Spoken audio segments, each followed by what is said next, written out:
Operation সিন্দুরে নিয়োজিত ভারতীয় সশস্ত্র বাহিনীর সাথে সংহতি প্রকাশের জন্য শুক্রবার তিরঙ্গা যাত্রা করেছে ত্রিপুরা প্রদেশ কংগ্রেস। 22 এপ্রিল পহেলগাঁও হামলার পর ভারতীয় সেনাবাহিনীকে প্রত্যুত্তর দেওয়ার জন্য সমর্থন যোগায় গোটা দেশের মানুষ। ভারতীয় সেনার আক্রমণে বিধ্বস্ত হয়ে গেছে পাকিস্তানের জঙ্গি আস্তানা গুলি বলে তিরঙ্গা যাত্রায় উল্লেখ করেন ত্রিপুরা প্রদেশ কংগ্রেস সভাপতি আশিস কুমার সাহা। 22 এপ্রিল কাশ্মীরের পেহেলগামে নিরীহ পর্যটকদের উপর সন্ত্রাসবাদী আক্রমণে হতাহতর ঘটনা সমগ্র দেশের মানুষকে বিহ্বল করেছে।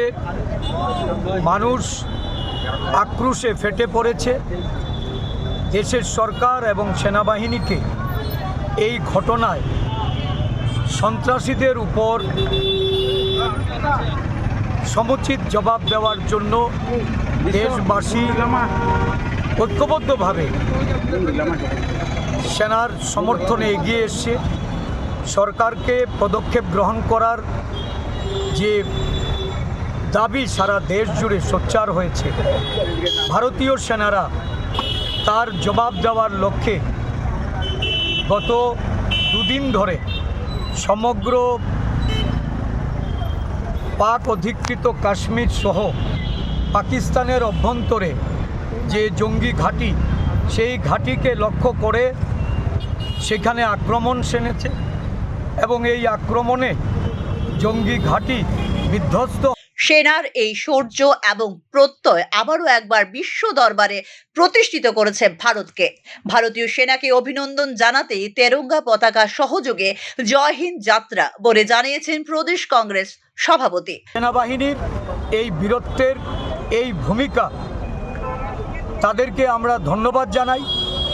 ভারতীয় সেনাবাহিনীর যে শৌর্য, ভারতীয় সেনাবাহিনীর যে ঐতিহ্য, বিশ্বের দরবারে যে মর্যাদার আসনে ভারতীয় সেনাবাহিনীকে প্রতিষ্ঠিত করা হয়েছিল, আজকে ভারতীয় সেনাবাহিনী তার জবাবের মাধ্যমে এটা বুঝিয়ে দিয়েছে যে ভারতবর্ষ এই সন্ত্রাসীদের বিরুদ্ধে কোনো ধরনের আপোষে যাবে না।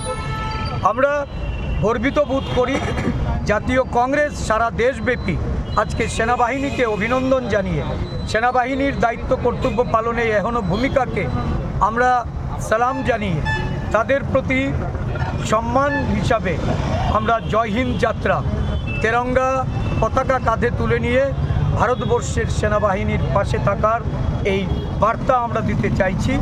পাকিস্তানের সাথে চলমান সীমান্ত সংঘাতের সময় নিরাপত্তা বাহিনীর সাথে সংহতি প্রকাশ এবং ঐক্যের বার্তা প্রেরণ করে বিপুল সংখ্যক দলীয় নেতা ও কর্মী জাতীয় পতাকা নিয়ে মিছিল করেন এদিনের তেরঙ্গা যাত্রায়। সেনাবাহিনীর প্রতি সমর্থন জানাতে গোটা দেশেই এই তেরঙ্গা যাত্রা সংগঠিত করে কংগ্রেস।